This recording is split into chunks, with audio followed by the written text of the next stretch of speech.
You're listening to Number One Property Group, interviews with Phil Paluccia. Hello and welcome to our latest edition. Mark Worrall, founder of Love to Move, joins us today. Mark, I'm really excited about this, mate, I have to be honest. Yeah, well, thank you very much for having me.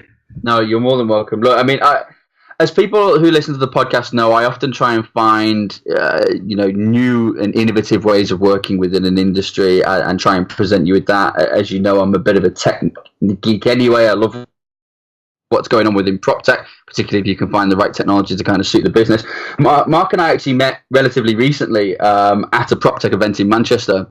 Yeah. And I thought he would be absolutely fascinating to bring onto a show to kind of introduce to you guys. His model is one that I'm not particularly, overly familiar with. I haven't heard about it too much within the market, but when I heard it, I just thought, makes absolutely perfect sense. So, Mark, do you want to kind of tell us a little bit about Love to Move? I know it's your baby. What's the situation with Love to Move? Yeah, absolutely. Thanks very much.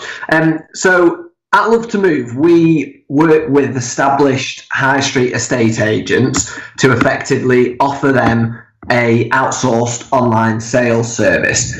And the idea came about from my experience as a traditional high street estate agency. I've grown up in the business. My mum set up an estate agency 18 years ago called Moving Works, based in Lancashire. And I was running that business for her about 2015, 2016, and saw that the market was changing and thought, well, we're gonna try and get a piece of this market with the online agents coming in. But we were also of an opinion that the online estate agency model that we were seeing had certain flaws. And we thought, as established high street agents, we can offer a great deal of value to that type of model. So we thought we'll build our own online platform, which we then made all of the investment in and doing that. And as part of doing that, we thought this model now as an online sales service can be shared with other like-minded estate agents. So we launched Love to Move February 2017, and quite quickly we got interest from established high street agents saying that they're losing instructions to online agents, and they want a slice of that market. And how our business works is it just bolts on to their existing sales business, so that effectively they can go out and appeal to the audience that want an online service, because it is a different service. Makes sense. Yeah, absolutely. Oh, look, just on that then, so you've mentioned obviously about sales agents who are losing out on instructions to the online model. Makes perfect sense to them. Another group of people that I thought that this would work really well for are people who have very lettings heavy businesses that are looking to kind of move into sales but aren't sure how to do that. Is that kind of a market that you do or would look to kind of work with in terms of providing almost not just a bolt-on online functionality, but a bolt-on sales functionality, full stop?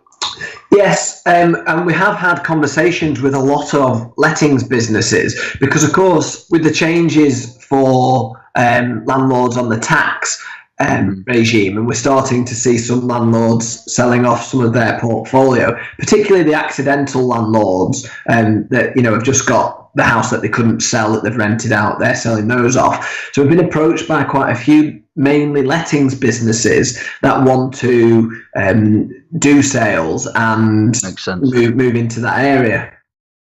Okay, and I can see why. I mean, that for me as a market would make perfect sense, because I know a lot of lettings business owners who are always looking to diversify, but they're not quite sure where to diversify. Do you go into holiday lets? Do you go into sales?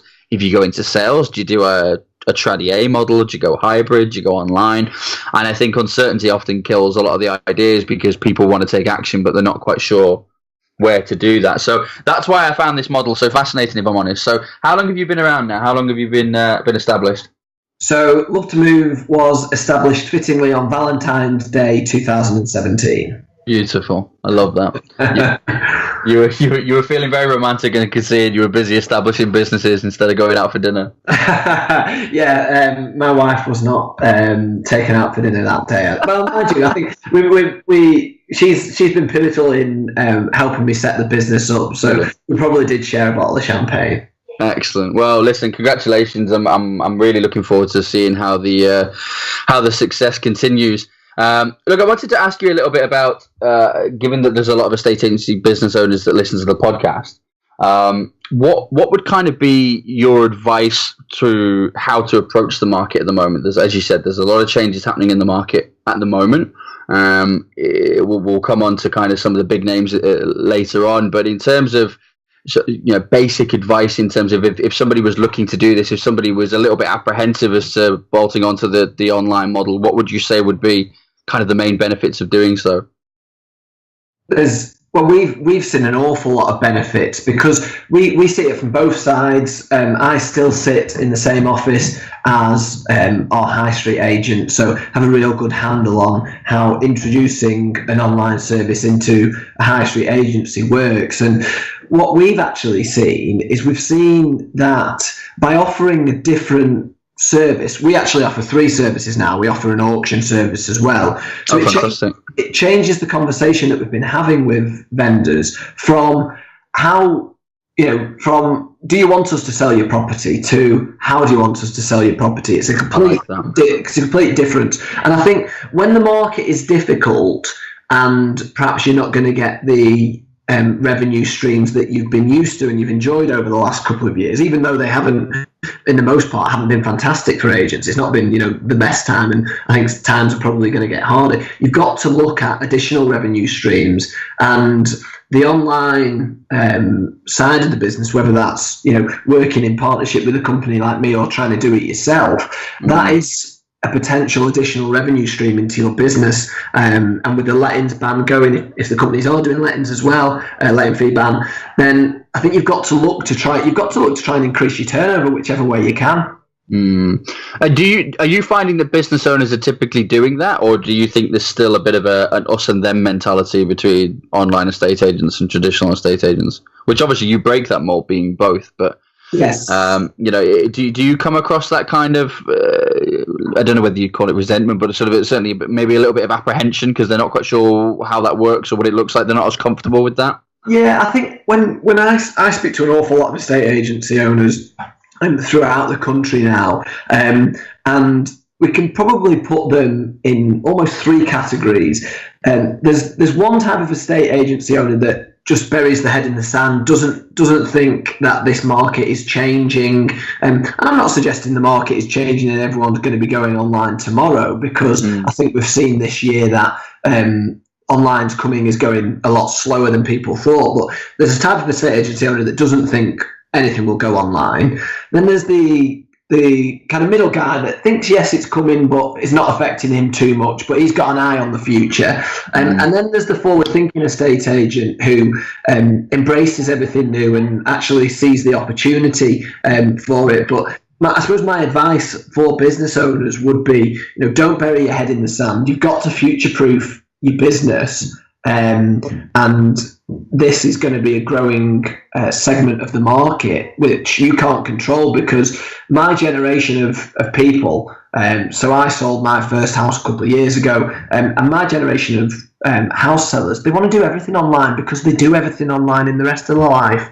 Yeah, absolutely. So they don't want to walk into a high street estate agency and sit down and have a cup of tea with somebody who's not in their generation talking for hours. They want to go on the phone and do it. Where I think the online model kind of falls down a little bit is that if something goes wrong, my generation then want to go and have that face-to-face support. But with just a pure online model, you're a little bit left on your own a little bit more. I think it's probably fair to say. I get that. So you think it's we actually discussed this at the event, didn't we? But it's about complementing the human approach with the right technology then? Yeah, absolutely. Property is a people business. Anyone in this industry will tell you that.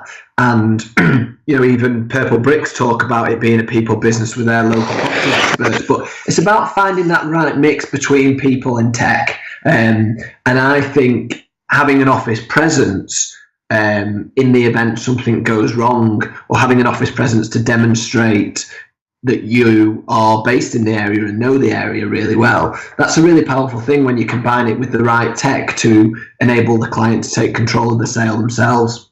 I think so. Yeah, I think that's a really good point. I mean, you're absolutely right. We do pretty much everything online, don't we? I mean, I can think of people that I know personally who are actually not that good on the phone. They don't enjoy being on the phone. They don't enjoy speaking to people. They might feel it might actually make them feel anxious or nervous, and they would far more likely rather go onto a website or do a live chat or do a text chat or go onto Facebook Messenger or whatever it be, or WhatsApp or Twitter or social media, whatever it is. They will find a way of communicating with you. And one of the things that I often stress to my clients as well is you've just got to be there. If you've got 15 different ways of somebody speaking to you, then that's 15 different types of people that are going to be able to talk to you.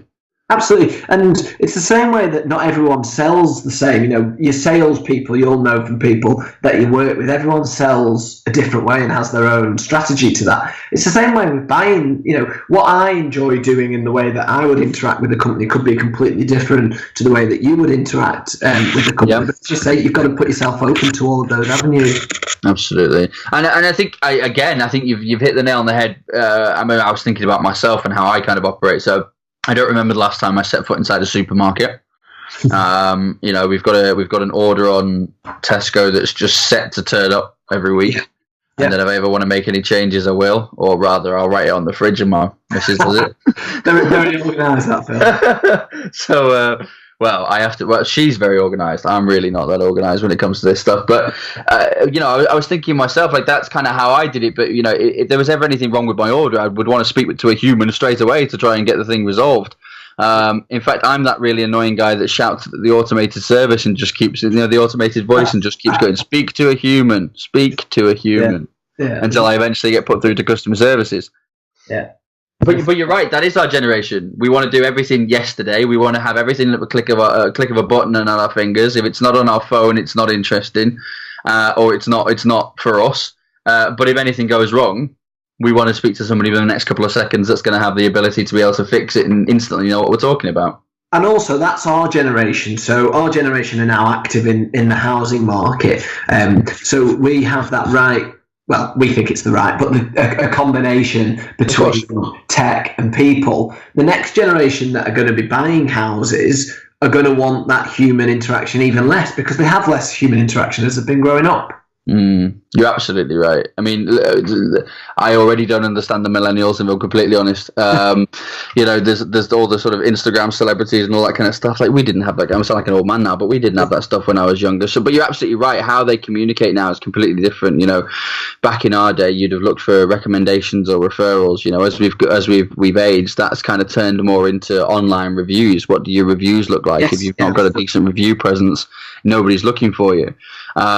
And then the next generation will go even further. They'll be searching hashtags and looking on social media, looking for instructional videos as to how to use your service and whether or not they should. And people will be leaving you video reviews and blogs and all sorts of bits and pieces. So you're right. I think the people, you would never leave your branch in a mess. You would never leave old adverts up in the window that you no longer have.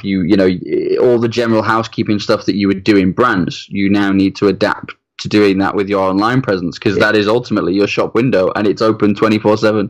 Absolutely. And you've got to choose your channels as well. I suppose there's so many channels and you've got to prioritize which ones which ones work for you and you think appeal to your audience. But you're absolutely right. You've got to keep your social media up to date. You've got to keep not just your office window but all of your reviews relevant. Absolutely. And all as part of this is about being forward thinking and being ready to adapt to the changing demands of the market. But my opinion on the high street is it's changing. There will still be a place for a high street estate agent. Absolutely. The high street estate agent is going to have to adapt to survive in this world, as the exact thing has happened to travel agency. There is still travel agents, but not as many as there once was. Well, you think about travel agents as a brilliant example, because we can all relate to that. The vast majority of us now have booked holidays online. In fact, I don't remember the last holiday that I didn't book online.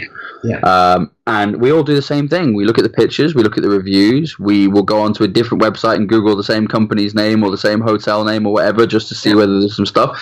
And often you don't even open the Google search. You'll open the search, you'll see the pages, but you won't open any of the tabs, because you'll see 2 out of 5 stars on a thing and you'll go, yeah, not for me, that. Yeah, And absolutely. that's how quickly you make a decision. So why wouldn't a estate agency be the same? I mean, ultimately, as estate agents, we are here to help our vendors sell their properties for as much money as possible, as quickly as possible, and help people get the right deal and the right service. Does our online presence say that? Does that speak for us? Are we getting across the same message? Or is it often the case that your unique selling points and things that make you important as a business are on your website and on your website only, and actually in your communication online and your postings can't really see them? Yeah. The estate agents that you work with at the moment, then, how has that typically worked? Have you seen kind of an increase in people trying to kind of go down the online route, or have you seen it more as you described earlier, kind of we're missing out on some listings because people want to go online, therefore we'll offer them the online, but we'd still prefer them to go down the tradie route? What does that look like? What does that look like? Yeah, of course, our traditional estate agents want all of their clients to instruct them on their traditional service. It's higher fee. We're certainly not naive enough to think they're going to push anybody who is going to instruct them anyway down the online route. That's not where we fit within their business. Where we fit within their business is often they might be going out to see people who don't tell them that they're thinking of having an online agent out, so they're just using the local high street agent to verify the valuation effectively. Okay. And that's why a lot of our agents talk about offering the different level of services at every valuation, so they don't miss any opportunities. Makes sense. That actually happened to me in the early days. I had Love to Move in my Moving Works toolkit. I didn't bring it out for whatever reason, and I lost instructions to one of the big online agents. So after that, I said, well, we're just going to use it at every valuation. And actually, how it works for the agents is you're comparing services, and we don't sit here and say our online service is exactly the same as the traditional. It's not. It's different. It's a different service, and it appeals to a different type of seller. So you go in and you present 2 or 3 levels of service. One of the effects of that is that the client doesn't then try and negotiate with you on your core fee, because you are demonstrating what you do for your core fee and how it's different to an online or a cheaper local agent. So so that's one of the benefits that our agents have. But yeah, they speak to all of their clients about it, or most of our agents do, who embrace the concept. They speak to a lot of their clients about the different levels of service offerings, and it changes the conversation. I don't know whether I said before, but having a conversation with a vendor when they book the valuation that says, how do you want to sell your home? Yeah. Really takes them aback. They don't expect that conversation with an estate agent. They ring an estate agent and they think they're going to come out, they're going to value it, they're going to tell me, how they sell my home. Not, well, you tell me how you want to sell it, and we'll fit it within one of our products. It's a completely different thing. And I actually think we talked before about advice for business owners. And I'm not saying do everything with us at all, but what I'm saying is, if you can go out and offer your clients choice, that is always very well received. Okay, look, you've made a really good point there. So in terms of looking at this from another perspective, I'm not going to ask you for the official statement for the entire industry, but in your opinion, any vendors looking at this that want to sell their property, and they're not sure where to go, they're not sure what to do, how would you advise identifying the right agent for them, whether that's the online model, whether that's a hybrid or a traditional? At this point, it doesn't matter. I'm kind of asking the question in terms of where do you turn? There are so many options out there. Where do you start looking?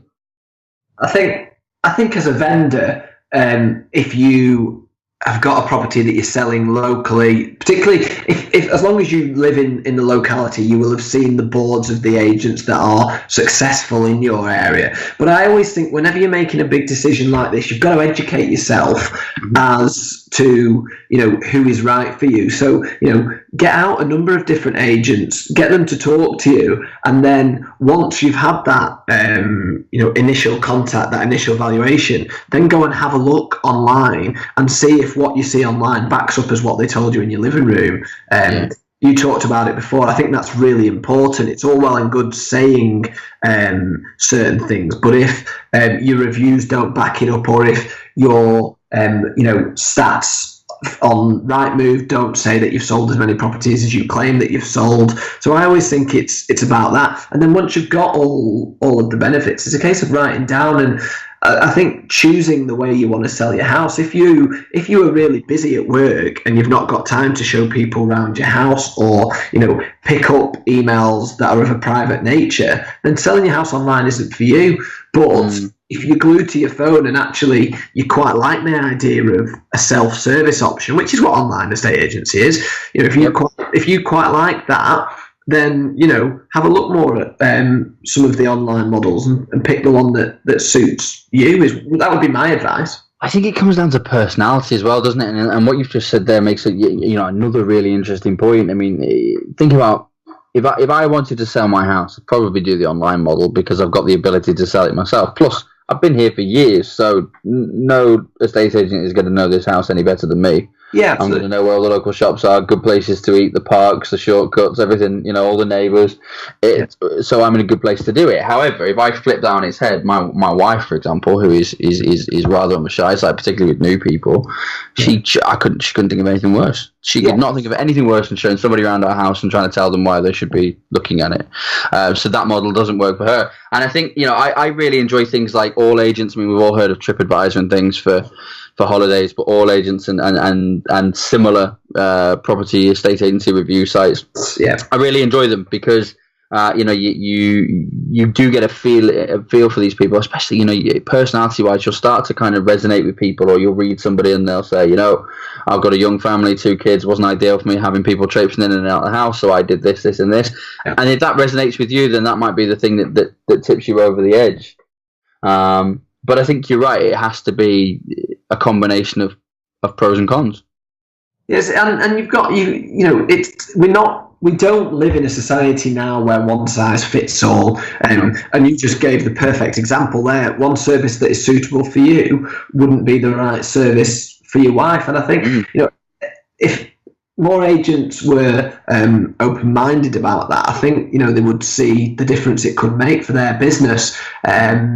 You've got to adapt to changing times, and we are going to have a difficult time next year. I think that's most people will probably recognise that. If you can start having different conversations with your clients, then that's going to be of a massive benefit, I think. I think it's communication as well. So there's 2 things that I'd want to stress for my advice, kind of adding on to the stuff that you've said. Number 1 would be reviews. That I already know businesses off the top of my head who, I've said this to you before, but they don't push reviews enough. And I don't mean that they're going out there banging for reviews, but they'll have a phone call with somebody, or somebody will be really grateful for a great job they've done, and they'll say thank you and be genuinely grateful, but they never ask them for the review. They never say, listen, I'm going to send you a link. Would you mind just writing this down for me? It'd make a big difference to me and my business, and I've done a good job. So, don't be afraid to ask for these reviews, because nobody knows. Think of it that way. Nobody knows the success that your business has gone through unless it's online and somebody's talking about it. We don't know. And most estate agents, this is certainly something that we've experienced in Moving Works, most estate agents probably aren't as good at talking about how good they are as they are at talking about their properties. Definitely. And I think, it's a skill that we could all get better at, that would benefit us massively. And if someone else is willing to talk about how good you are, you've got to encourage that. Definitely. But the other piece of advice that I would give would be make sure that your communication is up to par. I mean, if somebody walked into your branch, you wouldn't leave them stood there for 20, 30 minutes without a response. So think about the same when it comes to online communication. I did some mystery shopping about 6 or 7 months ago. And obviously I won't name the agents because that's not fair, but I did some mystery shopping, and I actually had roughly about 50% response rate at all. I'd made inquiries about properties that I just never ever heard back from. Well, there's the Rightmove stat, isn't there? It's incredible. 40-something percent of email leads go unanswered. That's baffling. It's incredible, isn't it? It's incredible. So if that person, that's what I mean there. If that person walked into your branch, you wouldn't ignore them. Why, because it's come via an email, do you treat that lead with less respect? Well, that's like, I mean, how many estate agency branches would like 10 people, well, I was going to say a day, but probably even a week to walk into their office? You wouldn't ignore 4 of them, would you? No, absolutely not. It's incredible, isn't it? I mean, look, on that note then, so I wanted to ask you this, and obviously it's a very topical issue at the moment. Yeah. There's a whole sort of opinion in the industry as to what's going on, and it's always interesting to hear different people's opinions. Now, I know where you stand, obviously, in terms of the online model, and it makes perfect sense in terms of how future generations and this generation, most recent generation, will buy properties. What do you think the recent developments for the likes of Emoov and Tepilo and those kind of people are going to have on that online landscape?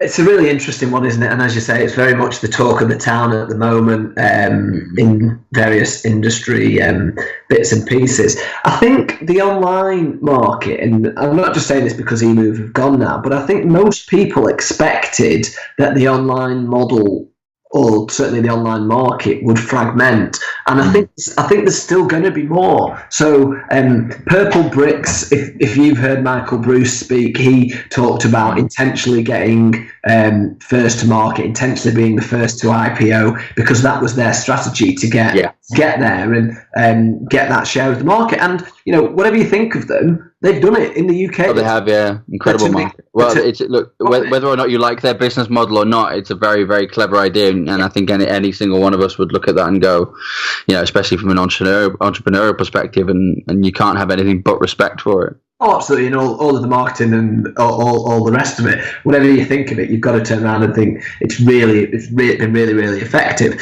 So they're up at first, and effectively the battle now is for second.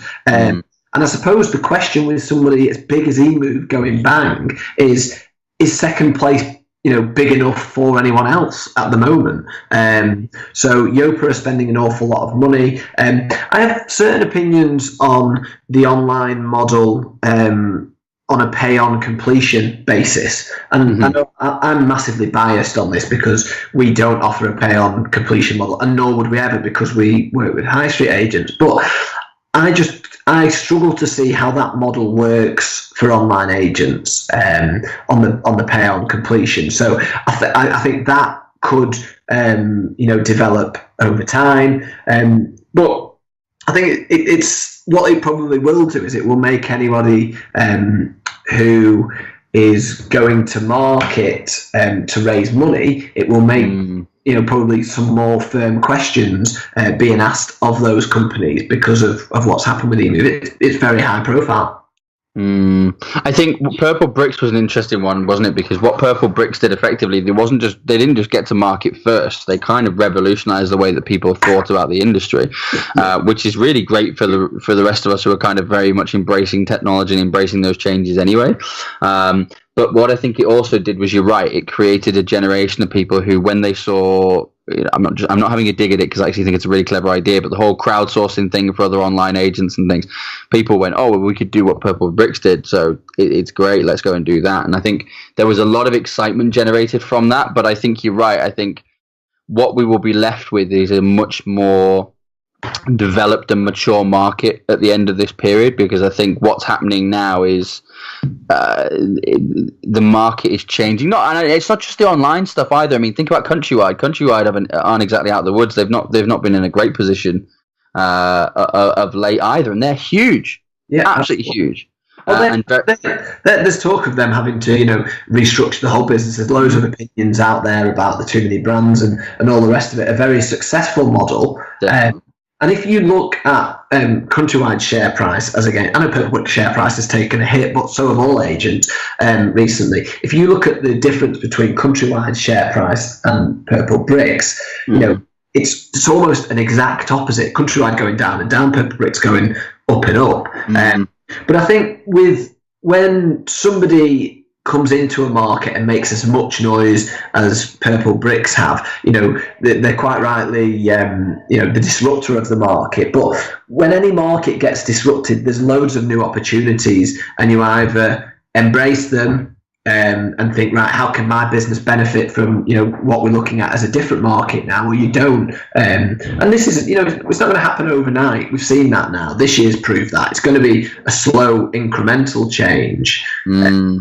It's how the agents adapt to that change that I think will be really interesting over. Well, it is about embracing that. I mean, I off the top of my head, I mean, I won't name him because I don't know whether he wants me to, but I know an agent who's independent, and he probably in no small part due to the likes of Purple Bricks and Emoov and other people and Yopa being in his area and all that kind of stuff. So what he started to do instead was he thought, there is an opportunity with this, without going all political. Nobody quite knows what's going on with Brexit yet, including the government. That's another podcast all in itself. That's another series of podcasts all itself. But I think what this has done is uncertainty creates opportunities for both agents and investors. Yeah, absolutely. So what this person started to do is he started to take his stock and specifically market it for overseas investors to come in and say, this is a great time to be buying in the UK because there's so much uncertainty. Yeah. And because of that, there's a lot of money to be made. So again, I'm not suggesting that every business suddenly goes out and now starts trying to get their brochures translated into traditional Chinese or anything, but there are opportunities out there. This is a really great time to be reevaluating. This is a great time to be looking at the successes of the likes of Tepilo and Emoov and saying, well, what did they do right? And then what did they not do right? Let's learn from their mistakes. Let's learn from other people's mistakes. Purple Bricks have made tons of them, but look at where they are in the industry. They're still doing a fantastic job. And it's because they've done more right than they've done. But you don't always have to reinvent the wheel. I mean, Steve Jobs famously said, didn't he, that we shamelessly steal ideas and make them better. Yeah. There's nothing wrong with that. You don't have to create something that is completely brand new. With the likes of your business out there, obviously, we'd love to move. If you've got an existing traditional business and want that online plugin but have no idea where to start, well, start by speaking to Mark and people like Mark that are there and have the expertise. You don't have to learn to do it yourself. You don't have to learn a completely new way of doing things. There is a way of getting the best of both worlds, I think is probably a fair way to put it. Yeah, absolutely. And I think the thing that I picked up there, what you're talking about, your friend or colleague who has had some benefits of working with overseas investors. What he's done is he's embraced a challenging market and, made some points of difference and run with it. And sounds like he's having every success with it. So, it's about that mindset. No estate agent who sits on his desk, with his head in his hands thinking, oh, Brexit's coming, we're not going to survive. They're not going to survive, are they, if that's the mentality? No, it's the what's that saying? Whether you tell yourself you're right or whether you tell yourself you're wrong, you're usually right.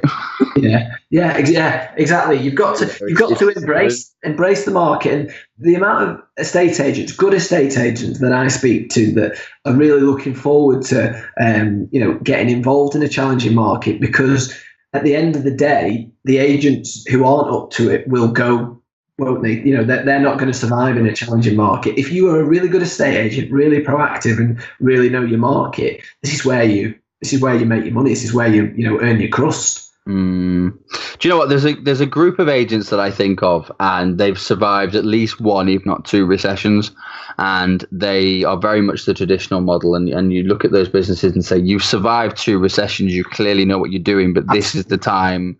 This is the time to make sure that you are well equipped to survive a third one, potentially. Not saying that's going to happen, but you always need to be in a position to be prepared. You need to make sure that there are opportunities being created. There always are. Whilst the last recession damaged a lot of people became very wealthy off the back of the recession. Yeah. So make sure that your business is in a position that you can continue to help your vendors and everything else. Look, Mark, you've been fantastic, and I'm sure a lot of the information has been, if not all the information, has been really helpful for people. I did want to kind of wrap up by asking a little bit kind of about the people that should get in touch with you. So obviously we were talking about reviews. We were talking about the types of businesses, etc. Presumably, then this isn't just you say yes to everybody. If a business comes to you, it's not just a yes, here it is, no problem, have the plugin. Yeah. You'll want to do your own due diligence as well, and make sure that this is an agency that you want to work with. So I guess what I'm asking is, what does that agent look like? What does that person look like? Who is it that would get the most benefit from picking up the phone and calling you? Do you know, I don't have a set criteria. I don't sit here and say, well, we'll only work with market leaders in the area or anything like that. Often it is about, having a chat with somebody and seeing if their attitudes align with our own as far as, because we only work with one agent in each area, we don't want to work with agents who we don't think are in this, for the long term. We want to work with, really good, forward-thinking agents that are ready to embrace the change and, get involved in doing something a little bit different. If an agent rings me up and says, "Well, I won't mention it, unless they talk about purple bricks," then that's not right. That's not what it's about. You're not really embracing it at that point, are you? It's more of a I've got a plan B in my back pocket if you don't like my plan A. Yeah, and I know there's going to be a certain amount of that. As I said before, we know agents are going to go for their core fee, 99% of the time, because they'd be daft not to. But it's about working with agents that can see that there's an opportunity in their marketplace, can see that the online agents are taking instructions and want to do something about it, make positive changes. But we also we have a really good group of agents who get together, and because they're in exclusive areas, they get around a table, they share best practice. We have loads of really good idea sharing. Really like that. And it's as much about coming in and being a part of that as it is about, saying, right, we're going to do this on marketing, we're going to do this. They've got to be the right agent, the right fit to come and get involved in the network. So that would be my advice to any listeners then. So any listeners who own an estate agency business, you might be looking at the tech side saying, I can see there's an opportunity. I agree with everything you're saying, but where do you start? There's so much out there. My advice would be get in touch with Mark, not least of all because of the additional kind of option to provide to your vendors. But as Mark's just said, you're going to be meeting with like-minded individuals, people who own businesses similar to yours in different areas of the country. So you're not in competition. So you're not worried about sharing ideas or opening up with people, but you might just find that next idea, that next strategy, that next something, that next bit of marketing even that can make a big difference for your business. Mark, thank you so much. So how do people go about getting in touch?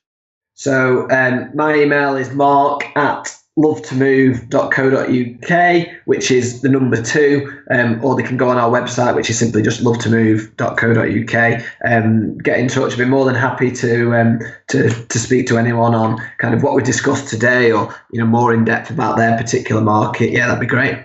Absolutely love that. Listen, and I'd love to get you on the show again as well. I want to kind of keep on top of this and see how your progression's going. I'm really excited to kind of see how you continue to develop. You're not even 2 years in yet, and it's been an exciting 2 years. So I'm really keen to see where that goes. And I wish you the very best of luck as well. I always like it when you come across people who have got an idea, they've got something new, but it's for the right reasons. It's to improve the industry, it's to improve people's businesses, and ultimately, I think the more people we have in the industry that are focused on improving quality and helping our vendors, who are ultimately the only reason we all have jobs in the first place, is a very good thing.